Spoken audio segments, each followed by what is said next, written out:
नमस्कार दोस्तों। स्वागत है आपका मेरे YouTube चैनल पे। और हम पढ़ रहे थे इकोनॉमिक्स। इकोनॉमिक्स में हमने प्राइस इलास्टिसिटी ऑफ डिमांड पढ़ ली थी। आज हम पढ़ेंगे cross elasticity of demand. Cross elasticity of demand. Cross elasticity of demand क्या होती है? देखो, जब एक वस्तु की प्राइस में परिवर्तन के कारण जब दूसरी वस्तु की मांग में परिवर्तन हो जाए, है ना, तो इसे क्रॉस इलास्टिसिटी ऑफ डिमांड कहते हैं। यही चीज़ लिखी हुई है। जब एक वस्तु की कीमत में परिवर्तन का प्रभाव किसी दूसरी वस्तु की मांग की मात्रा में यानी क्वांटिटी डिमांड में परिवर्तन का कारण हो तो इसे क्रॉस इलास्टिसिटी ऑफ डिमांड कहते हैं। इंग्लिश में भी ऐसे ही है कि changes price of one commodity affects the quantity demanded of other good. This is known as cross elasticity of demand. अब ये जो दोनों वस्तुएं हैं भाई, एक की प्राइस में चेंज हो रहा है, एक की क्वांटिटी में चेंज हो रहा है, तो ये दोनों चीज़ें रिलेटेड है कि नहीं है?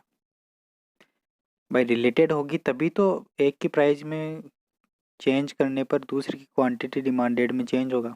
रिलेटेड है तो अब दो वस्तुएं किन किन किस किस प्रकार से रिलेटेड हो सकती है?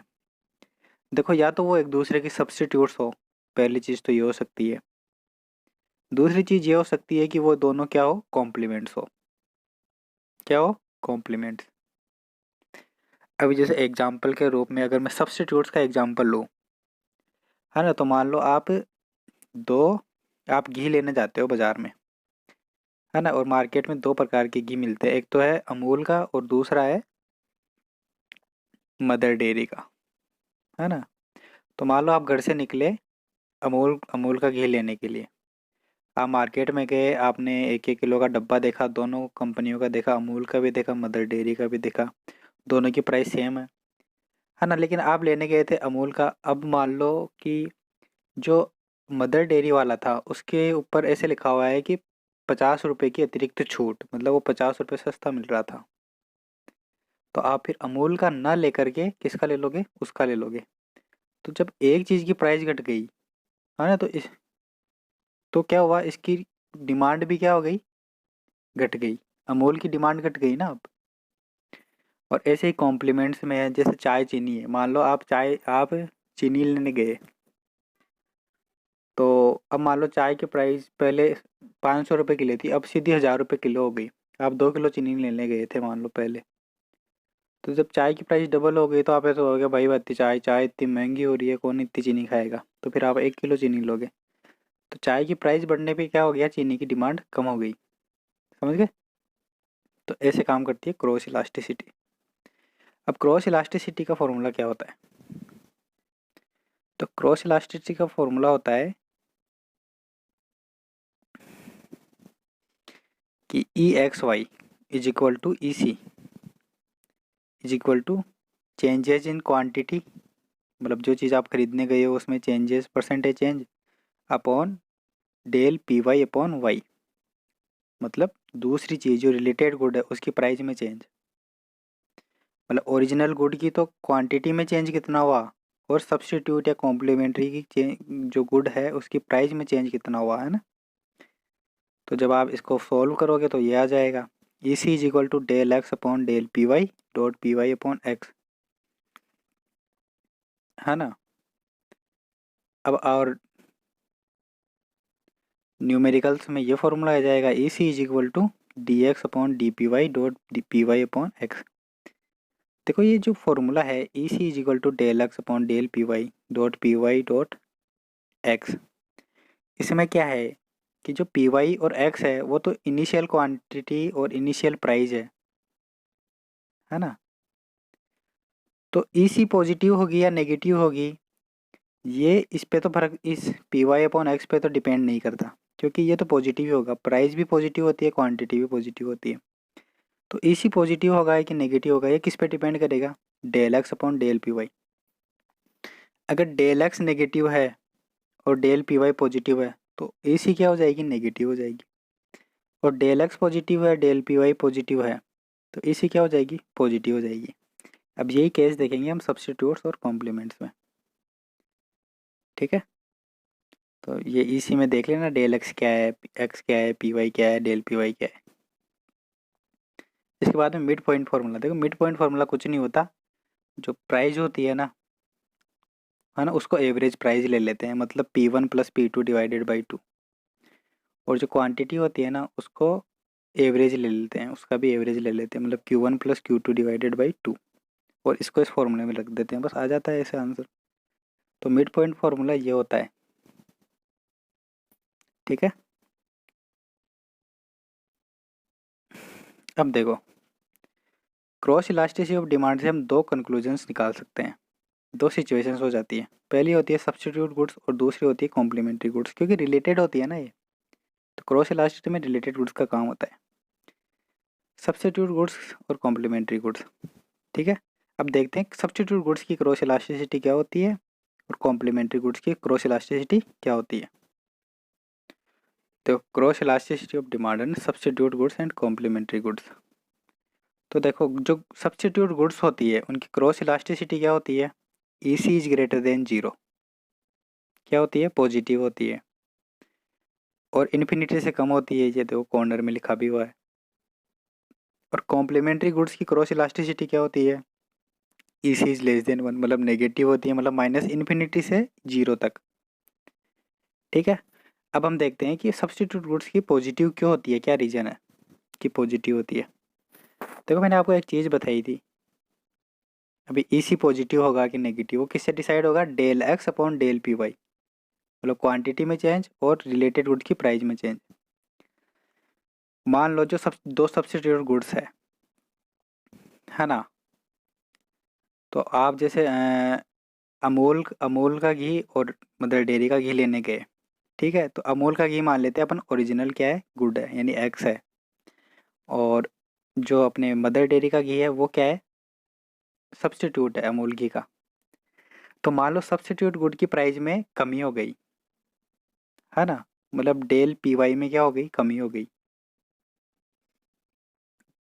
तो क्या होगा, अमूल का जो घी है ना उसकी डिमांड में भी कमी हो जाएगी, क्यों, क्योंकि सब उसको खरीदेंगे, वो सस्ती हो गई ना। मदर डेयरी का जो घी है वो क्या हो गया, सस्ता हो गया, है ना। तो मतलब मदर डेयरी का घी में यानी सब्स्टिट्यूट गुड्स की प्राइस में कमी होने पर अमूल के घी में भी जो ओरिजिनल गुड है उसकी उसमें भी कमी हो गई, तो माइनस अपॉन माइनस आ जाएगा, है ना। इसलिए क्या हो गया, पॉजिटिव हो गई। तो सब्स्टिट्यूट गुड्स की ऐसे पॉजिटिव हो जाती है। इसी केस में अपन बढ़ने का भी देख लेते हैं। मान लो सब्स्टिट्यूट गुड्स जो मदर डेयरी का है, जो मदर डेयरी का घी है उसकी प्राइस बढ़ गई, तो अब अमूल की घी की प्राइस तो उतनी रह गई ना। तो आप फिर उसका अमूल का खरीदोगे अब, क्योंकि उसकी प्राइस बढ़ गई, है ना। तो मतलब उसकी प्राइस बढ़ने पे क्या हुआ, अमूल की डिमांड भी बढ़ गई, मतलब ओरिजिनल गुड की डिमांड भी बढ़ गई। तो ये पॉजिटिव अपॉन पॉजिटिव हो गया, है ना भाई, क्वांटिटी भी बढ़ गई, प्राइस भी बढ़ गई, तो ओवरऑल क्या हुआ, पॉजिटिव आ गई, है ना। तो यही लिखा हुआ है, when two goods are substitute for each other price in rise of one good the quantity demanded और other good increases, therefore cross elasticity demand between two substitutes is positive. आप एग्जांपल से देख सकते हो टी और coffee, और ये यहाँ पे लिखा भी हुआ है पीटी, मतलब चाय की प्राइस बढ़ गई तो डिमांड कॉफ़ी की बढ़ गई, क्यों, क्योंकि चाय कॉफ़ी क्या हो गई, सस्ती हो गई, इसीलिए पॉजिटिव हो गया, प्लस अपॉन प्लस होके पॉजिटिव हो गया। अगर प्राइस ऑफ टी गिर गई और तो डिमांड ऑफ कॉफ़ी भी गिर जाएगी, क्यों, क्योंकि अब लोग चाय ज़्यादा खरीदेंगे, क्योंकि चाय की प्राइस घट गई, इसलिए इससे क्या आ गया, पॉजिटिव आ गया। कैसे आया भाई, चाय की प्राइस भी घट गई और डिमांड कॉफ़ी की भी घट गई, तो क्या आ गया, पॉजिटिव आ गया। इसी प्रकार से कॉम्प्लीमेंट्स में भी है। कॉम्प्लीमेंट्स में क्या होता है, दोनों चीज़ें साथ खरीदते हैं, जैसे मैंने चाय चीनी का बताया आपको एग्जांपल। तो उसमें क्या हुआ, जैसे चाय की, जैसे मान लो आप चीनी खरीदने गए थे, है ना, तो अब उसका जो कॉम्प्लीमेंट है गुड वो है चाय। अगर चाय की प्राइस डबल हो गई, जस्ट पर किलो के हिसाब से 1000 रुपये किलो हो गई, मान लो पहले 500 थी अब 1000 हो गई, तो आप चाय का कंजम्पशन कम कर दोगे। तो फिर आप चाय का कंजम्पशन कम कर दोगे तो चीनी की ज़रूरत भी आपकी कम होगी, है ना। तो वहाँ पे क्या हो रहा है, जैसे चाय की प्राइस तो बढ़ रही है ना, लेकिन उसकी क्या हो गया, डिमांड घट गई चीनी की। तो एक पॉजिटिव एक नेगेटिव, तो ओवरऑल क्या आता है, नेगेटिव ही आता है, समझ गए। इसीलिए क्या होती है, cross elasticity of demand between two complements is negative. तो कंक्लूजन यही है, सब्स्टिट्यूट्स की पॉजिटिव होती है, 0 से ज़्यादा होती है, इन्फिनिटी तक होती है, और कॉम्प्लीमेंट्स की क्या होती है, नेगेटिव होती है। अब हम देख लेते हैं एक नोट में है, यदि दो स्थापन यानी सब्स्टिट्यूट की क्रॉस इलास्टिसिटी हाई पॉजिटिव है, मतलब इन्फिनिटी के करीब है, तो वे निकट यानी क्लोज सब्स्टिट्यूट्स होती है, तथा लो पॉजिटिव हो तो दूरस्थ स्थापन होती है, मतलब डिस्टेंस सब्स्टिट्यूट्स होती है। इसी प्रकार दूसरा नोट है, यदि दो पूरक कॉम्प्लीमेंट्स यानी दो कॉम्प्लीमेंट्री गुड्स है, उसमें अगर हाईली नेगेटिव होती है इलास्टिसिटी तो क्लोज कॉम्प्लीमेंट्स कहलाती है, और लो नेगेटिव होती है तो दूरस्थ की पूरक होती है। ठीक है, तो कंक्लूजन यही निकल के आता है कि अगर सब्स्टिट्यूट्स हो तो पॉजिटिव क्रॉस इलास्टिसिटी होती है, और कॉम्प्लीमेंट्स हो तो नेगेटिव होती है। अधिकतम कितनी हो सकती है सब्स्टिट्यूट्स में, तो इन्फिनिटी तक, और कॉम्प्लीमेंट्स में कितनी हो सकती है, अधिकतम माइनस इन्फिनिटी तक।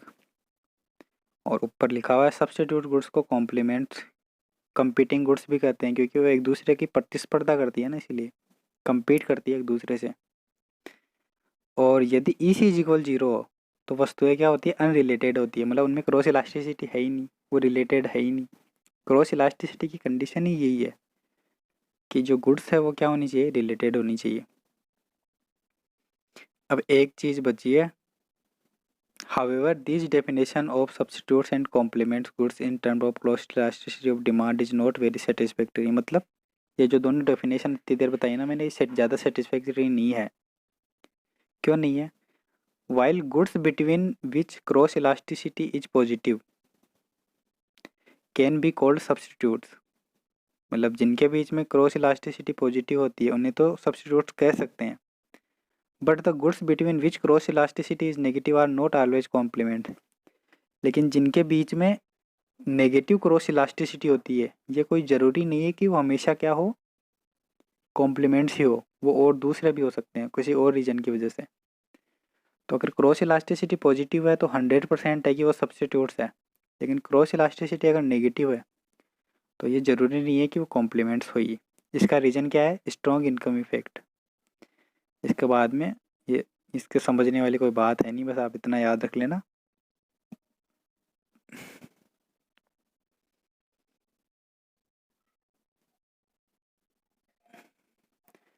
आप तो बस ये कंक्लूजन याद रख लेना,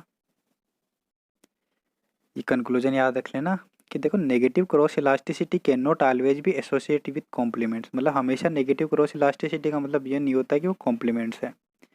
it is also associated with powerful income effect. ये पावरफुल इनकम इफेक्ट के कारण भी हो सकता है ना। तो अब इसका कोई सेंस है नहीं, फर्ग्यूसन ने ये कोड दिया था, आप लिखना चाहो तो लिख लेना, इसका कोई सेंस है नहीं, कोई एग्जाम में पूछते हैं नहीं। ठीक है, तो आज की वीडियो में इतना ही करते हैं। कल हम पढ़ेंगे फिर cross elasticity and price consumption curve. ठीक है, जय हिंद, राम राम साहब।